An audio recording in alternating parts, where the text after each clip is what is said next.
welcome to Treasury Talks. I'm your host, Colleen Davis.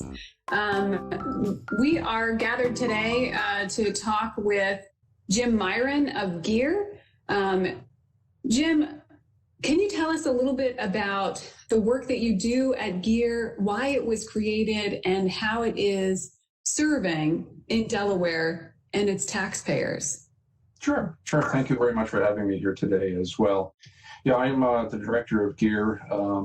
Back in 2017, in February, the newly installed governor inherited a significant budget shortfall, and it's to the tune of $450 million. And that was motivation to create an executive order number 4, which established the GEAR board. The purpose of GEAR, if we go back and look at the executive order, is really to overall foster a culture of continuous improvement, but to improve the state's process efficiency and effectiveness, find and develop cost-saving opportunities, not in small measure motivated by the budget deficit at the time, promote and share or leverage services, for example, services which existed in different agencies but really essentially did the same function. It's duplicative and wasteful, so we want to go after those. Generally improve the quality of services that we offer to the public. Another fundamental aspect of the executive order was for us to attract, hire, train, and retain skilled employees skilled in continuous improvement and project management. And ultimately to have the state extend itself out to work with partners, for example, the Delaware Manufacturing Partnership, higher education providers like University of Delaware or others, and the business community, so that we could generate better ideas for making government quicker, faster, and more efficient, and ultimately bend the cost arc of government. So the executive order really mandated only the creation of a board. We'll get to that in a second, but when we began living the GEAR life, we developed 4 pillars. The GEAR board, which we'll talk about in a minute, focus areas teams, a GEAR field team, and a K-12 equivalent of EdGEAR, meaning GEAR right size for education. The board, which is described in the executive order, brought together the most senior leaders of the 4 major financial functions in the state, yourself, treasurer, secretary of finance, the director of the Office of Management and Budget, and the controller general, who controls finances in the legislature. Also, we had secretaries from the 2 largest agencies, large by budget comparison, and also just the largest number of people, and that would be Health and Human Services and Education. We also brought in the Chief Justice of the Supreme Court, so that we have the equal but separate branch of government, who frankly has a very large organization and was interested in continuous improvement. And we also brought in a representative from the Delaware business community and a member from the ASME Labor Relations Board. I should mention, just as a brief call out, we do have a focus area team called GEAR P3, where we have assembled a number of senior business leaders from the Delaware business community. They are very helpful in helping us maintain an outside perspective of what is important to the business community and frankly to the public at large. So we're very thankful for their being part of the deal. One of the other pillars was the GEAR field team. No matter how hard we try in the focus areas, it can be not necessarily touching the ground. So we built a team called the field team, which is comprised of, 14 to 16 people who are honest to goodness practitioners of continuous improvement and project management. They live in each of the agencies. They are aligned around the pursuit of continuous improvement opportunities, and the opportunity to make government move faster, quicker, cheaper. They come to us and work with us, the GEAR team proper, where we can share standard methodologies, standard IT tools, and develop a community of practice so that we can help them become better at their project management activities and overcome any hurdles they might encounter in the process of going ahead and doing their work. I said finally also mention EdGEAR. EdGEAR is something that had a good start, and COVID hurt us a little bit, and we're restarting it now. The entire world of K-12 is so large that it was deserving of its own board and project teams to go ahead and go after issues of, say, procurement efficiency and other things within the world of K-12 and education. So we'll probably hear more about that in the future. It's funny that you say that, because I was going to ask you, how the pandemic has changed the way that GEAR has prioritized its objectives, and whether or not there have been any opportunities that have presented themselves. What are some of those things that we've learned, and maybe some learnings that we've taken across state agencies, how would you say that we've found areas of additional efficiencies? Well, let me first say that I hold our employees in the state in the highest regard. COVID has tested all our mettle. It has required us to adapt to a changing environment, which was completely contrarian. Well, maybe that's a bit of an overstatement, but it's certainly fundamentally different than standard operations before we entered into the COVID arrangement. And I think we can go from the top down. So the GEAR team itself is fairly small. The board is the way it's designed, but we are learning lessons from the employee base right now. What we've discovered, very quickly during times of COVID, is that we really need to amp up our pursuit of digital government. Basically government services rendered through the internet. We'll loop back on that. We've learned that teleworking is what was considered simply not on the slate of things that we did to be fundamentally a requirement. And so each of our agencies, finance, my own, others, mobilize a workforce and manage to keep up levels of personal productivity, et cetera, while having people work from their homes and from other spaces and not converge back in the offices.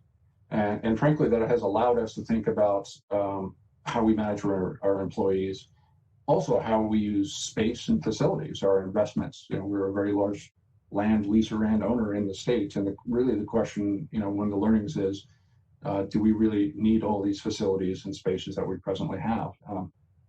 If we don't, and we can maintain our personal productivity, it does allow us to change the cost base for government. And there's something to be said about work-life balance. Virtual meetings, obviously, this, again, broad-based. We have seen a great reduction in travel. There's an ease of scheduling. I think I personally probably talk to more people per day over video conferences than in the past. I know that is a lesson that is being experienced by people all over. Simply working to improve collaboration, and frankly, these sort of things result in the reduction of consumption of everything in the state. And that is a very GEAR-ish thing, because if we don't need to spend money or we don't need a facility and yet we can continue to operate at a very high level, that is very aligned with the GEAR principles of doing more with less and bending the arc of spend of government. In support of those items, there were, by count, 7 or 8 legislative actions, which we would consider very GEAR-ish in their intentions. They adhered to the philosophy of less is more and being more efficient.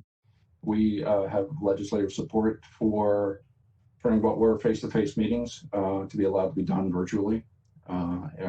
Marriage licenses can now be done and authorized over the internet.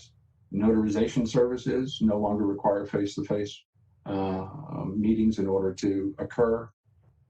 A very GEAR-ish thing is moving, and this is back in OMB, procurement processes have now gone from a very physical paper-based process into an electronic bid submission system, speeding the whole process of procurement and reducing the cost of the process. DHSS has doubled down on telemedicine. They're able to render their services to the constituents of Delaware over the internet in many cases, and that's a tremendous efficiency improvement. Death certificates, voting by mail. Let's not forget about voting by mail. That was a rare event before COVID hit, and obviously is a very legitimate way to vote now. I say those because GEAR is a culture, and it's an attitude, it's a commitment to efficiency and effectiveness. And those examples are just a few of the many things that we've learned during COVID and are made manifest in each of the agencies. I would agree. I think it's certainly not always easy to make such drastic changes so quickly. And I have a little bias, but I love that you led with the digital government project, because it's a very large project. And I think that when we think about accessibility to government, especially in times like these, it is extremely important. And for my office, we're spearheading that work in conjunction with DTI and lots of other agencies that interact transactionally with other agencies and other taxpayers, and providing those services is extremely important. So I love that you led with that, and you recognize that it is very much a GEAR initiative and does make a lot of sense. The down the road vision is to create greater efficiencies and savings for the taxpayers, as well as accessibility. So I appreciate that you're highlighting it yourself as well, because we are putting a lot of work into it. And I would say that, I'm sort of curious as to what your aspirational goals may be, whether that's sort of coming from Secretary Geisenberger, the governor, or yourself, and what are some of the things that are lasting and sustainable when we think about the role of GEAR, next steps, next items to tackle? We're here to create a permanent and sustainable culture of continuous improvement. We want every employee to understand that they can make a difference. You just fundamentally have to know that everyone's responsibility is to make your job a little bit easier by making it more efficient. This is a good way to serve the public. And that's true if you do it by an individual, or if you're working as part of a team who's focused on this sort of GEARish activity of efficiency gains. In terms of aspirational stuff, we want to make sure GEAR sticks around. It's managed to span an election cycle. We hope it will span administrations. What I would like to see is that every agency, and we have made this request, and I believe this was agreed upon by the secretaries of all the agencies. We'd like to establish 2 to 3 permanent positions, senior leadership roles, reporting to the most senior level of each agency, where these roles, they focus on strategic planning, that their job is to unearth opportunities for efficiency improvements, and that they create policy and provide financial management and program management guidance to make sure initiatives that they discover to make government more efficient get done. That's new. I think we have good people who take it upon themselves to do that, but we'd like to actually instantiate that. I would very much like to see a job letter created for professional project managers and for people who do process efficiency analysis. We call them business process architects. We're really barreling down the lane to develop a comprehensive training curriculum to support people who are in these previously mentioned roles, who are either project managers or process efficiency people or senior leaders who support this sort of activity. And, not lastly, I think the GEAR Field program, which again, it's this group, this community of practice around continuous improvement practitioners. We want to grow it. We want to add more tools that they can use, standardize the tool sets so that this community of practice tends to go after their diverse set of problems, but using a concentrated set of methodologies and tools to get the job done that is actually an efficiency in its own right. You're talking about a lot of really hard work, several programs that sort of span several agencies with public-private partnerships, lots of ideas that are circulating. But what's one of the ways, and how would you suggest that the average citizen get involved in GEAR and start to circulate their ideas and participate? We do have a GEAR public website. We do there is a mechanism, actually several, on the website for soliciting public input. We do, in fact, read every email that comes in, and we do take ideas which are, say, focused on a particular agency and make sure it gets put in the hands of the responsible parties to respond to that request or that idea. Everyone has a shared stake in saying what is important to them. What services does government produce or do they require that we should prioritize and put forward as the first set of services to be included in that. I mean, that would be a thing. Frankly, there are a lot of experts coming out of private industry who have a public service mindset. We've had a few reach out to us so far. We're always looking for experts to help us out, either work on problems that they have unique skill sets to help solve, or to coach or mentor future leaders who are focused on project management or continuous improvement. Well, I love the fact that you already have folks that are reaching out. I think that that's really that's exceptional. I think it truly means that the word is starting to spread, and we're remaining open to that feedback. So that's really, really wonderful. I just want to thank you again for all of your work. This is when you take a step back and you really look at the amount of work that goes into this and the amount of change that is occurring, it's really phenomenal, and it's overwhelming. It's really it's the right direction, and I think kudos to you and to Secretary Geisenberger and to Governor Carney for really spearheading, addressing these items and pushing the ball forward. I really appreciate your help, and the fact that you are in this position speaks volumes. So thank you again, and thanks for joining me today. Thank you. And a quick shout out. It's we are a small group. Gear Central, Brian Sullivan and Charles Clark are also fundamental contributors to this. We constitute the Troika, which makes up Gear. So great thanks for them and their energy and help as well. Yes, thank you so much. Thank you.